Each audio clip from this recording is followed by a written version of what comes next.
The Republican candidates for president are able to get away with saying some of the most outlandish things on the campaign trail because they know that they have an ace in the hole in this year's elections.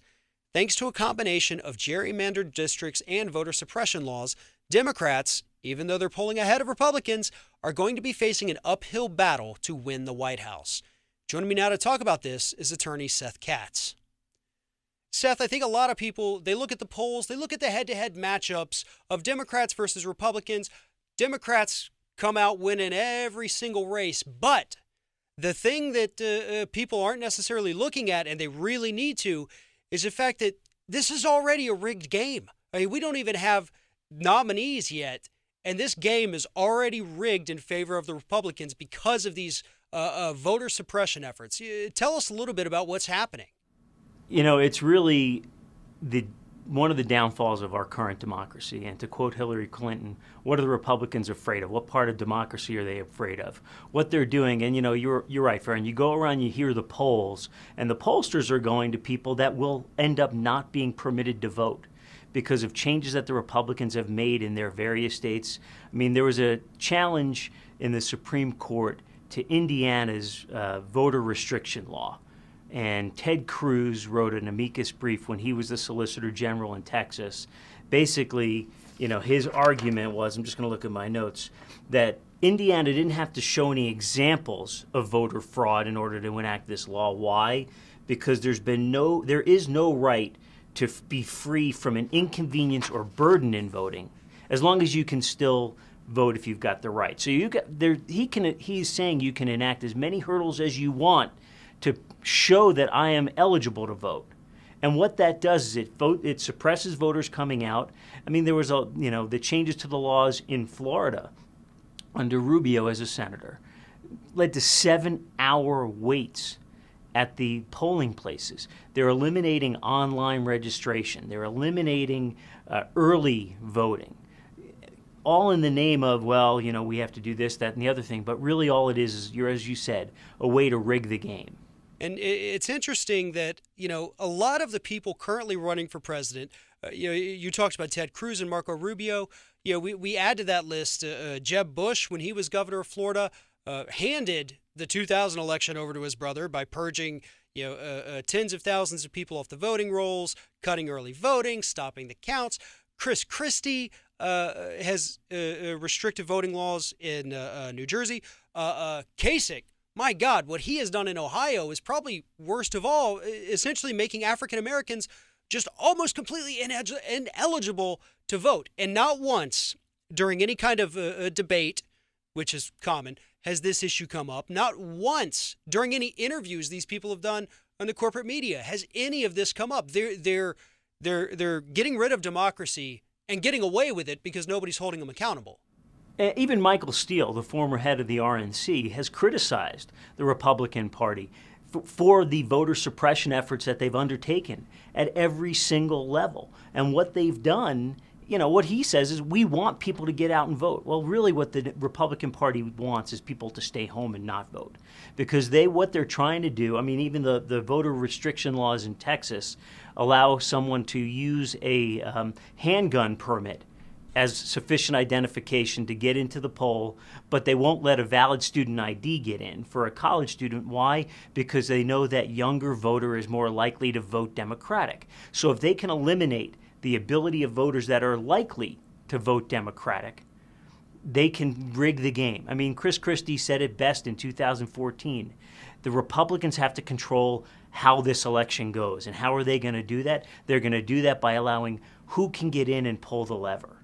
I think as we head into this election, we're going to have as many as 30 different states that have some form of new law in place that is expressly designed to keep Democratic voters, mostly African Americans and Latinos and women and students, away from the polls. And so with that, it gives the Republicans the ability to come out and say horrible things about immigrants, horrible things about African Americans or women, because they know, they can't vote against me because I've made it to where they can't even get in to vote. Right. I'm hesitant because I'll probably get attacked on Twitter or challenged, but even Donald Trump has gotten into the game. making up without any support that people are voting multiple times. There's been no evidence of that, but that never stops the Donald from saying things like that. But there are people like Matt Schultz, who was the Secretary of State in Iowa, and Ted Cruz tapped him to be the head of his organization in Iowa. And what he did was, because there was a change in the law that wasn't publicized, and the people that are ex-felons in Iowa were allowed to register to vote. And he, in essence, was setting up a trap. And he's been prosecuting people for registering to vote after they've been convicted of a crime and serving their time, because Iowa law used to allow it, now it doesn't. He's spent hundreds of thousands of tax dollars prosecuting these people. Most of them end up in acquittals very quickly. But what is it doing? It's sending the message, don't come out and vote, even though you're allowed to. And one of the things, in addition to just generally suppressing the vote, we have all this gerrymandering. Republicans have put themselves in safe districts. Now, we did have the Supreme Court ruling that said gerrymandering in Ohio, absolutely not constitutional. And so in time, we could see a change to that. However, as we go into this year's election, it was too late between the court's ruling and the redrawing of the district lines. So it's unlikely Democrats will be able to take back the House of Representatives, even though we're going to see the biggest voter turnout we have ever seen this year. I mean, that's a given with what we've seen.